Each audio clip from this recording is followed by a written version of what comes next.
The voice of sharing. 旅人的香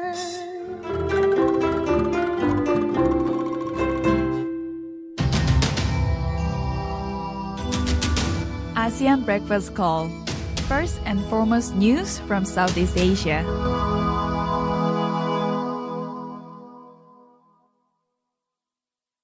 Good morning, everybody. Welcome to Durian ASEAN, the voice of sharing and discovery. My name is Grace. So today is Wednesday, just middle day of the whole week. And then how are you guys feeling today? So we'll start with this news commentary this morning. We have this news about Ebola cases, and then the health ministry about 21 hospitals identified to receive suspected Ebola cases, which sound pretty serious, which actually started around the African region, and then there were few patients that were detected in America. Now, it has become nationwide issues now, apparently. So a total of 21 hospitals nationwide have been identified to receive suspected Ebola virus disease. This is according to Deputy Health Minister Dr. Hilmi Yahaya. He also mentioned the move was part of the measures taken by the National Crisis Preparedness and the Response Center Health to prevent the spread of Ebola here in Malaysia. So it was just the early detection in the 21 hospitals nationwide, and then there are still some studies going on and investigations going on to confirm whether those suspected ones are Ebola cases or not. But if a case is confirmed, it will refer to one of these 3 hospitals identified for treatment. The hospitals are like Sungai Buloh Hospital in Malaysia and the Queen Elizabeth Hospital in Sabah and the Kuching General Hospital in Sarawak. And he also added by saying that that's when he was raised the question raised by DAP that was yesterday on Tuesday. So this Ebola is pretty a serious and detrimental disease around the world, and it's also the government has to also waken up the public how serious this disease is. I mean, the Ebola case has been going on for some time, and this outbreak is pretty serious around the world. It started from, like I mentioned, from the African country, and when a few patients were detected, and one of them actually passed away because of this disease. It actually brought up a lot of chaos in the health ministry around the nation. So now, with this has reached nation in Malaysia, certain steps has to taken into consideration.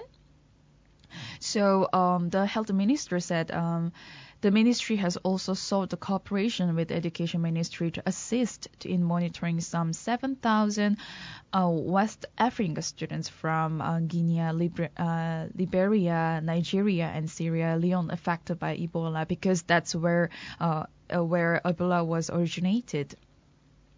And the ministry will also issue advisories to the students, particularly those who have just entered the country, which is very necessary, because those people might have contacted with the patient, or even the virus, it could have actually transmitted to them.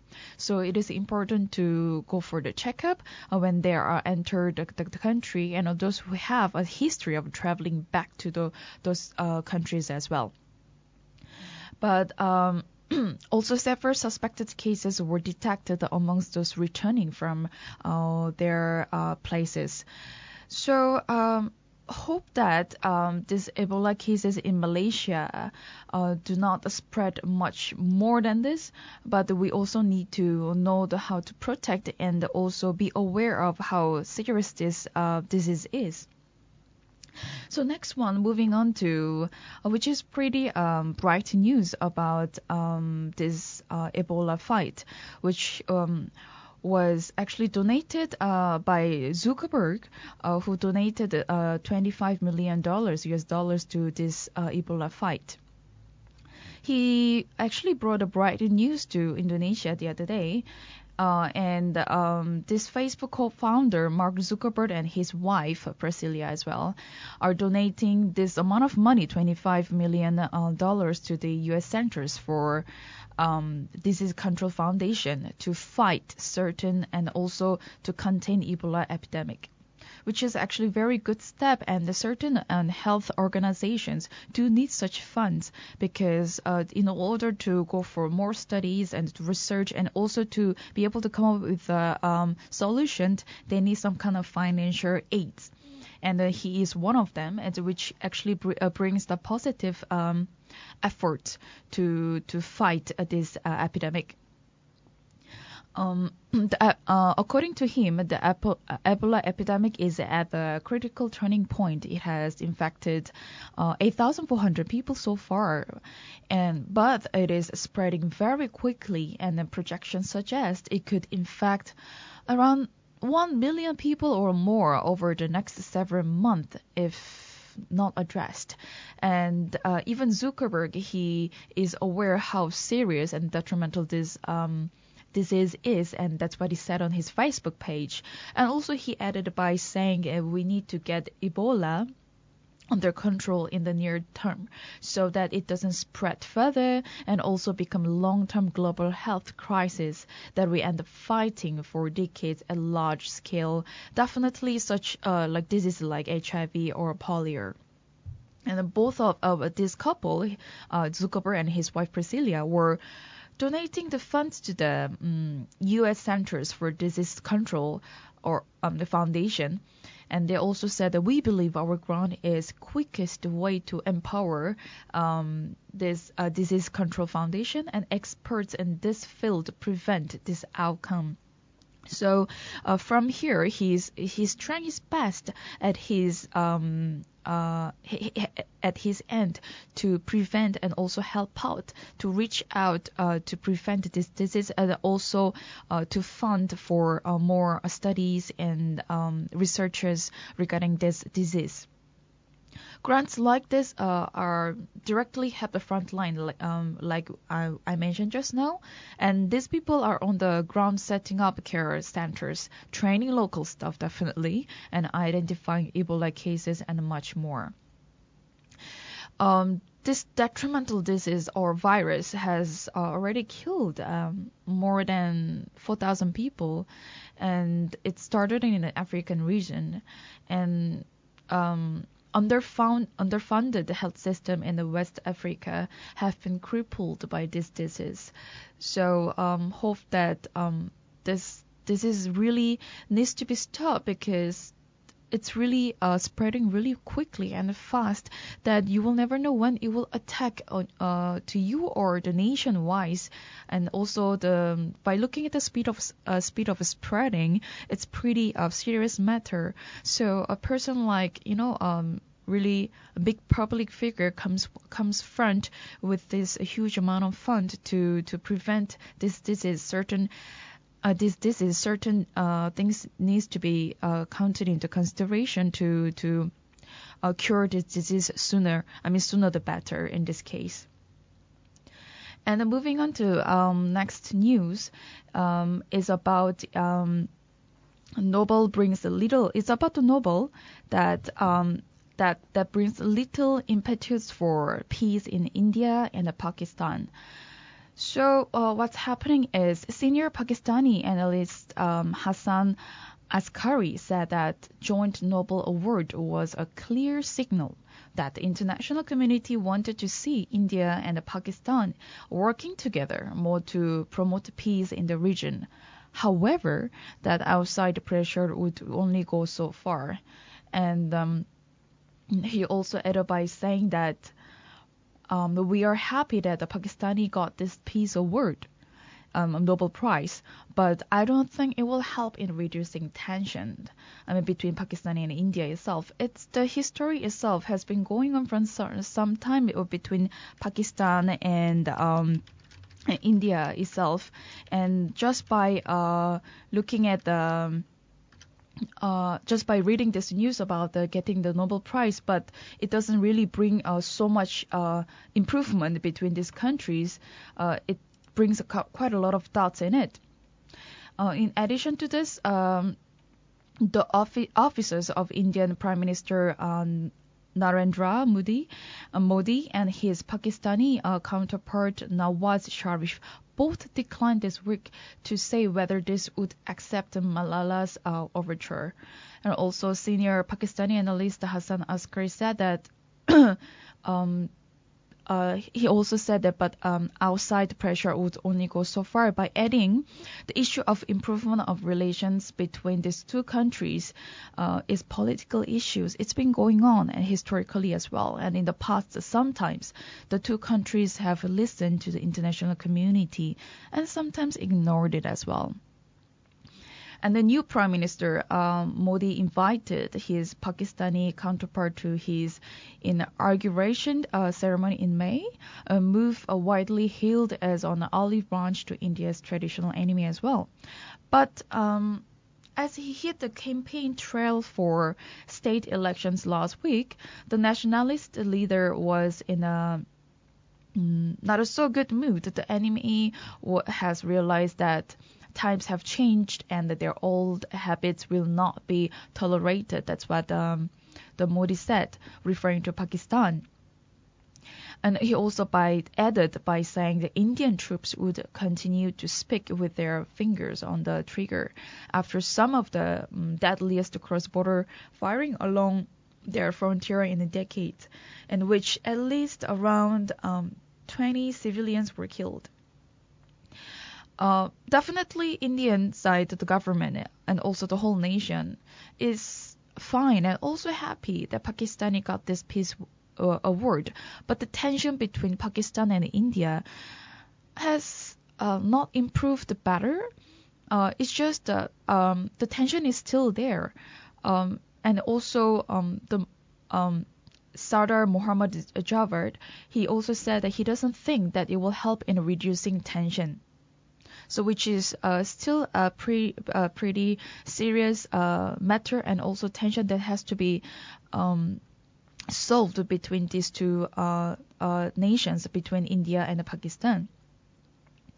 And then there were also a little bit of appetite for Nobel-inspired approachment among the Indian public, judging by the reaction on social media to the committee's announcement, which highlighted the importance of Indian and Pakistani joining in a common struggle. Why does everything have a Indian, Pak, or a Hindu-Muslim paradigm, which was tweeted by this Indian journalist, who's also a supporter of a ruling Bharatiya Janata Party on Twitter. And also, the Nobel Peace Prize sharing is not going to help India and Pakistan move on from their recent border tension, also told a certain a news agency. It is also because the mutual acrimony and suspicions is so deep rooted, and it's also going back to historical facts as well, that a Nobel Peace that are earned by Pakistan sharing won't be able to make make much of the difference, except creating some, well, probably vibes and atmospheres among this media and the civil society. Definitely, earning Nobel Prize is it brings such a big impact to a nation. However, to solve certain tensions that has been built for a long time, especially between this Pakistan and India, needs to be it's actually a different storyline that this, like many people mentioned, that this particular Nobel Peace Prize will not do much on this tension between India and Pakistan. And so Indian, they called off the peace talk last month after Pakistani consulted with Indian Kashmiri separatists in a move some saw as a sign of tougher stand under the new right-wing government in New Delhi. So the Nobel Prize is not going to solve and the long-standing interstate dispute between India and Pakistan, but hope that let's see how this tension between India and Pakistan can be solved, or what are the any step forwards movement can be taken in this particular news. So moving on to next news is about Beijing and Moscow, Russia, and China. Russian President Vladimir Putin on Tuesday praised the growing economic ties with natural ally Beijing as he hosted China premier for high-profile talks. Li's 3-day visit to Russia comes as the Kremlin is locked in the battle of the wills with the West over Ukraine, and it's seeking to wrap up cooperation with Asia and Latin America. So, according to the Russian side, we are natural partners, natural allies, we are neighbors. That's what Putin said, told Li during the talks. And we are also setting large scales, absolutely realistic goals for ourselves, and no doubt this will actually serve our peoples well. And the Chinese Prime Minister, for his part, praised the inexhaustible potential for cooperation between China, the world's largest energy consumer, and Russia. Those are the big, huge two giant countries, and then they have come to this talk regarding this. And one of the largest energy suppliers, Russia being the one of the largest energy suppliers, we are witnessing a growing tendency of this development of our cooperation in all spheres, Lee said. So according to this, there will be some kind of trades between China and Russia will be going on in the future. And also Li and Putin spoke after Russian and Chinese officials signed dozens of deals ranging from energy to banking to cars. So there are lots of areas that are covered for this talk. And these two countries agreed to open a UN ruble swap line worth 150 billion yuan, which is around the 24.5 billion US dollars, to reduce dependence on the US dollar to promote bilateral trade and investment. So this is another sort of formation of trade and investment that probably will be built between China and Russia. So definitely many agreements have been signed, and also, but it's not the quantity that matters according to Putin of Russia. What's important is that they are promoting our real cooperation and also in very different fields, both in energy and high tech, which is especially very, very important. So from Russia and China, they'll be trading a lot of resources from China. It will be mainly sending more of energy areas, whereas Russia will give out more to high-tech stuff. After a decade of the tough negotiation, and China-Russia inked around 30-year and also 400 billion US dollars agreement that will eventually involve Moscow supplying Beijing with 38 billion cubic meters of gas annually. Well, there are also criticism on the other side of it that in his bid to spite the West, Putin signed the agreement that was more beneficial to China than to Russia. So with that, we can move on to the next topic, which is outlook more about an ASEAN news, outlook on the ASEAN investment in 2015.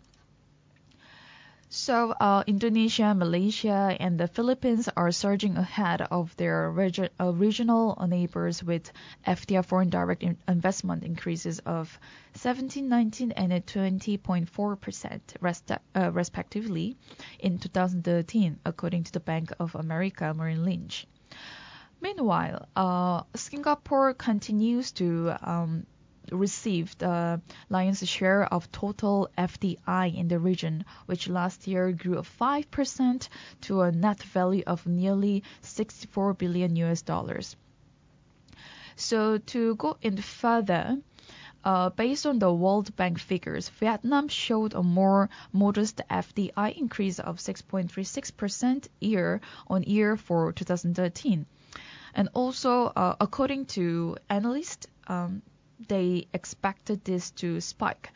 But however, following Vietnamese entry into full compliance with the ASEAN Economic Community by 2015, this will actually remove virtually all the tariffs on goods traded between Vietnam and also ASEAN member nations.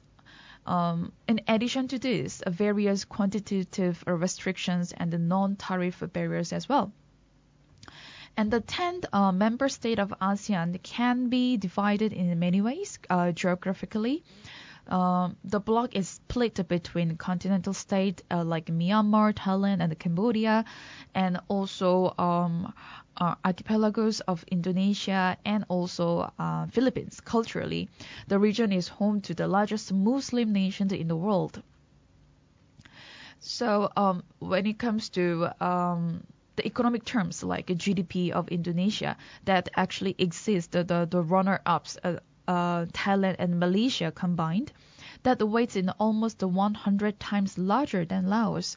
But it is just a region's growing integration that is drawing the attention of foreign investors.